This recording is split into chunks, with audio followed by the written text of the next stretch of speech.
जिला अस्पताल में कोरोना की तीसरी लहर के दौरान बच्चों को सुरक्षित रखने के लिए बनाए गए पीकू वार्ड में धांधली का मामला सामने आने के बाद शनिवार को बाल संरक्षण आयोग के अध्यक्ष ने निरीक्षण किया। यहां सांसद निधि से पीकू वार्ड में वेंटिलेटर लगाए जाने थे, लेकिन यहां केवल 2 ही वेंटिलेटर लगने से स्वास्थ्य विभाग सवालों के घेरे में आ गया है। कोरोना की लहर में बच्चों को बचाने के लिए जिला महिला अस्पताल में 20 बेड के बाल सघन चिकित्सा इकाई वार्ड पीकू की स्थापना में निम्न स्तर के उपकरणों को लगाने का मामला प्रकाश में आया है। बताया गया कि इस मामले में आनन फानन में सांसद निधि आवंटित करने वाली संस्था DRDA ने भुगतान भी रुकवा दिया है। कोरोना काल के दौरान बच्चों को बचाने के लिए महिला अस्पताल में 20 बेड के बाल सघन चिकित्सा इकाई वार्ड पीकू की स्थापना की गई थी। इस वार्ड को बनाने और इसमें चिकित्सा उपकरणों को सुसज्जित करने के लिए सांसद निधि से हेमा मालिनी ने 43 लाख रुपए की धनराशि दी थी। बताते हैं कि स्वास्थ्य विभाग के अधिकारियों ने सांसद निधि का दुरुपयोग करते हुए इस वार्ड में निम्न स्तर के उपकरण लगाकर रुपया हजम करने की कोशिश की, लेकिन इस मामले के सामने आने के बाद अब DRDA ने आनन फानन में जांच कर DM से भुगतान रुकवा दिया है। बताया गया कि पीकू वार्ड में सांसद निधि से वेंटिलेटर और उसके उपकरणों के अलावा टाइल्स, ऑक्सीजन बेड, मच्छरदानी सहित विभिन्न उपकरण यहां लगवाए जाने हैं। पीकू वार्ड का निरीक्षण करने पहुंचे बाल संरक्षण आयोग के अध्यक्ष देवेंद्र शर्मा ने बताया कि बच्चों के अधिकारों के प्रति आयोग गंभीर है। यहां केवल 2 वेंटिलेटर नजर आए हैं, बेड भी अच्छे स्तर के नहीं हैं। उन्होंने CMO और CMS को चेतावनी देते हुए कहा कि वे अपने कार्य में सुधार लाएं, वरना कार्यवाही की जाएगी।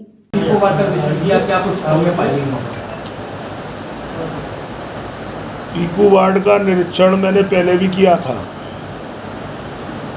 और मैंने निर्देश दिया था, क्योंकि हमारे उत्तर प्रदेश के मुख्यमंत्री आदरणीय योगी आदित्यनाथ जी बच्चों को लेकर काफ़ी संवेदनशील हैं और बच्चों के अधिकारों के प्रति हम भी संवेदनशील है। जब हमारा बहुत संवेदनशील है तो बच्चों के अगर अधिकारों का जहाँ भी हनन होगा वहाँ पर आयोग अपना काम करेगा, आयोग अपनी कार्रवाई करेगा और कार्रवाई करने में कोई गुरेज नहीं करेगा।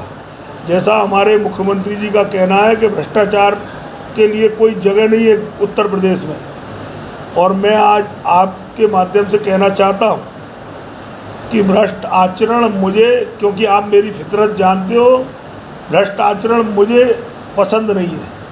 और जहां भी अगर भ्रष्ट आचरण करने की कोशिश हुई, कोई भी कितना भी बड़ा ऊंची पहुंच वाला अधिकारी होगा उसे छोड़ा नहीं जाएगा। आज मैं जांच करने आया था वेंटिलेटर की, जिस तरह से हमारी यशस्वी माननीय सांसद हेमा मालिनी जी ने, और बड़े स्वेच्छा से, क्योंकि बच्चों के प्रति वो भी काफ़ी उनका भी भाव रहता है, और उन्होंने बड़ी स्वेच्छा से 43.78 यानी 43,78,000 रुपया अपनी सांसद निधि से दिया था। और अभी मेरी मुलाकात हुई थी तो मैंने कहा था कि अपने डिस्ट्रिक्ट हॉस्पिटल में प्राइवेट वार्ड नहीं है, उसकी भी वो चिंता करने वाली बात हुई थी। और आज बड़े दुर्भाग्य की बात है कि जो मशीन वेंटिलेटर बच्चों की सुरक्षा के लिए आने चाहिए थे, और वो वेंटिलेटर 2 ही वेंटिलेटर यहाँ दिखाई दिए हैं। और मैंने खुद ने, आपने देखा, मैंने उस पर भी बैठकर देखा है पलंग पर, वो भी पलंग इतना टाइट है, एक सामान्य पलंग महसूस होता है, जबकि उसका पलंग अलग होता है। इतना मैं भी जानता हूँ, क्योंकि मेडिकल से संबंधित नहीं हूँ, लेकिन मैं भी जगह जगह जब जाता हूँ तो, क्योंकि व्यक्ति प्रतिदिन कुछ ना कुछ सीखता है, तो मैंने भी सीख लिया है कि पीकू वार्ड में जो बच्चों के जो वो होती है, उसकी फॉर्म बड़ी मुलायम होती है, जिससे बच्चों को तकलीफ ना हो। आज जो बच्चे आगे चल के इस देश के कर्णधार बनने वाले हैं, उनकी अगर स्वास्थ्य के प्रति हम पूरी तरह से चिंतित हैं, उनका स्वास्थ्य सही रहे। मैंने आज CMO साहब और CMS यहाँ बैठी हैं, इनको भी निर्देश दिया है कि कोई भी कर्मचारी का व्यवहार आने वाले आगंतुक के प्रति सॉफ्ट रहना चाहिए, उसका व्यवहार, क्योंकि डॉक्टर भगवान होता है, और जब डॉक्टर भगवान होता है, अगर उसका स्वभाव में मिठास होती है तो आधा मरीज वैसे ही सही हो जाता है।